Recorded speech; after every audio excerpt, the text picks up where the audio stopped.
The question is, how many words with or without meaning can be made from the letter of the word Monday, assuming that no letter is repeated if. The first part of the question is four letters are used at a time. Second part of the question is all letters are used at a time. And the third part of the question is all letters are used but first letter is a vowels. So let's see how we are going to solve the given problem. तो चलिए शुरू करते हैं। तो first of all तो मैं आपको question के पार्ट को एक बार एक्सप्लेन कर देता हूँ कि ये क्वेश्चन एक्चुअली है क्या। आपको एक वर्ड दे रखा है, आप देख सकते हैं कि आपको जो वर्ड दिया है वो है मंडे।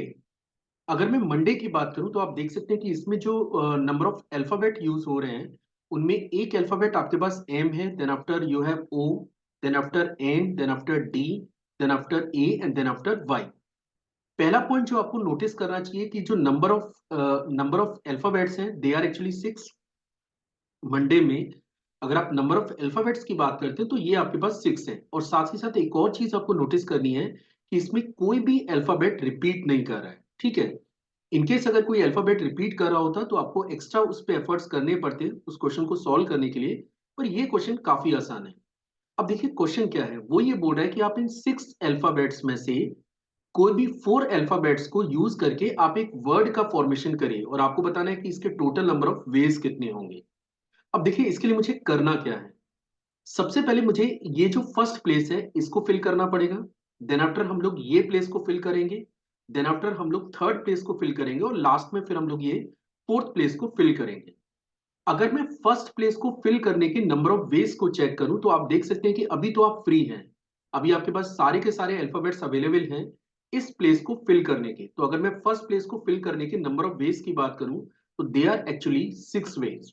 सिमिलरली अगर आपने ऑलरेडी फर्स्ट प्लेस को किसी अल्फाबेट से फिल कर दिया है, ठीक है, अगर आपने फर्स्ट प्लेस को किसी भी अल्फाबेट से फिल कर दिया है तो आपको समझना चाहिए कि अब सेम अल्फाबेट आप ना तो सेकंड, ना ही थर्ड, ना ही फोर्थ पोजीशन पे फिल कर सकते हैं। मींस सेकंड प्लेस को फिल करने के लिए आपके पास एक चॉइस कम हो चुकी होगी।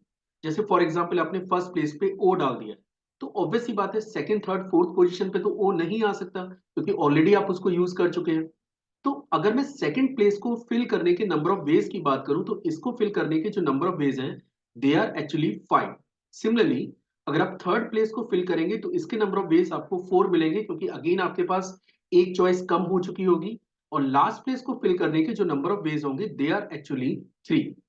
अब देखिए इस एंटायर इवेंट को कंप्लीट करने के लिए आपको एक्चुअली चार अल्फाबेट का एक वर्ड फॉर्म करना था, तो उसके लिए सारी प्लेस फिल करना कंपलसरी है। अब कॉन्सेप्ट ये है कि अगर आप इस एंटायर इवेंट को 4 सब इवेंट्स में डिवाइड कर दीजिए। फर्स्ट प्लेस को फिल करना है, फर्स्ट प्लेस को फिल करना है, सेकंड प्लेस को फिल करना है, उसके बाद थर्ड प्लेस को फिल करना है, उसके बाद फोर्थ प्लेस को फिल करना है। तो ये बेसिकली 4 इवेंट मेरे पास है। और हर इवेंट को परफॉर्म करने के मैंने नंबर ऑफ वेज भी कैलकुलेट कर लिए हैं। अब अगर आपको एंटायर इवेंट को एक साथ परफॉर्म करना है तो इसके लिए कॉन्सेप्ट ये है कि आपको इस सारे डाटा को मल्टीप्लाई करना पड़ेगा। आप इसके लिए चाहें तो एक बेसिक को चेक कर सकते हैं, ये आपको किसी भी बुक में मिल जाएगा। चेक दिस डेफिनेशन, ये डेफिनेशन क्या है। If an event can occur in am different ways, मान के चलिए आपके पास कोई एक इवेंट है जिसको आप एम डिफरेंट वे से अकर कर सकते हैं। Following with another event could occur in an different ways, इसके साथ एक और इवेंट है जिसको आप एन डिफरेंट वे से अकर कर सकते हैं। Then the total number of ways of simultaneous occurrence of both of the event in a definite order is M into N. इसका मीनिंग क्या है। मान के चलिए आपके पास 2 इवेंट है, पहले इवेंट को आप एम डिफरेंट वे से अकर कर सकते हैं, दूसरे इवेंट को एन डिफरेंट वे से अकर कर सकते हैं। लेकिन अगर आप दोनों इवेंट को साइमल्टेनियसली अकर करवाना चाह रहे हैं तो इसके लिए आपको दोनों डाटा को मल्टीप्लाई करना पड़ेगा। मतलब आंसर आपको मिलेगा एम इंटू एन।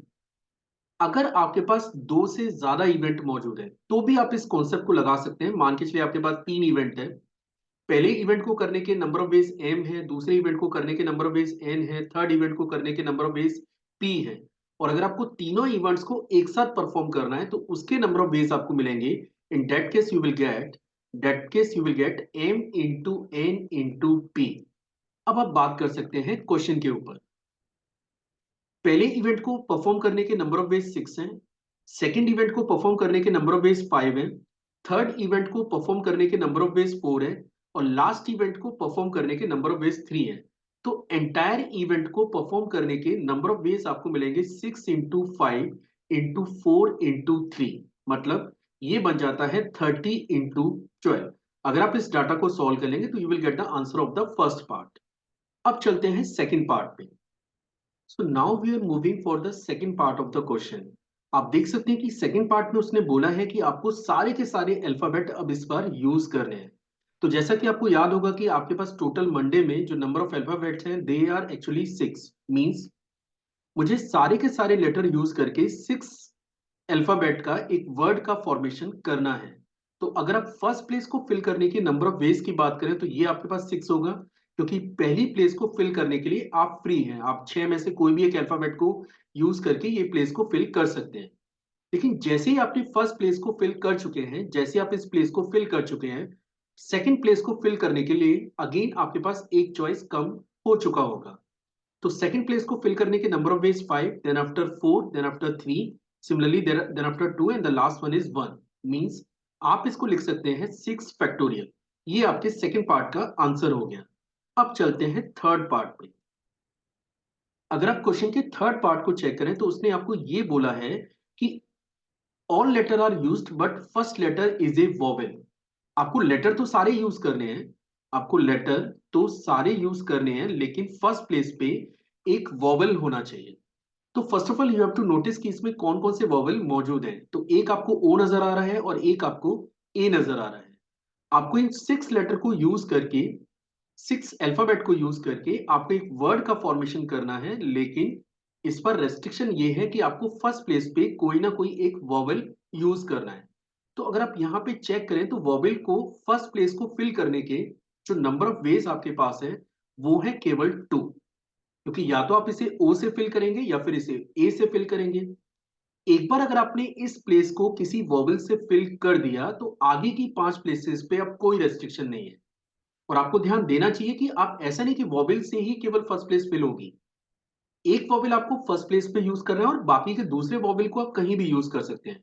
मींस इन 5 लोकेशंस को फिल करने के लिए अगेन आपके पास 5 लेटर्स मौजूद हैं।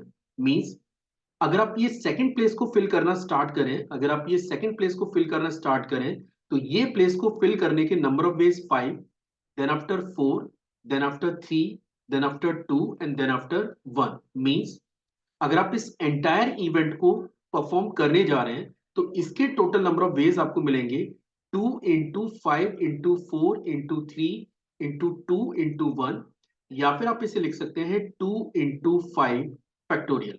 This is the answer for the last part.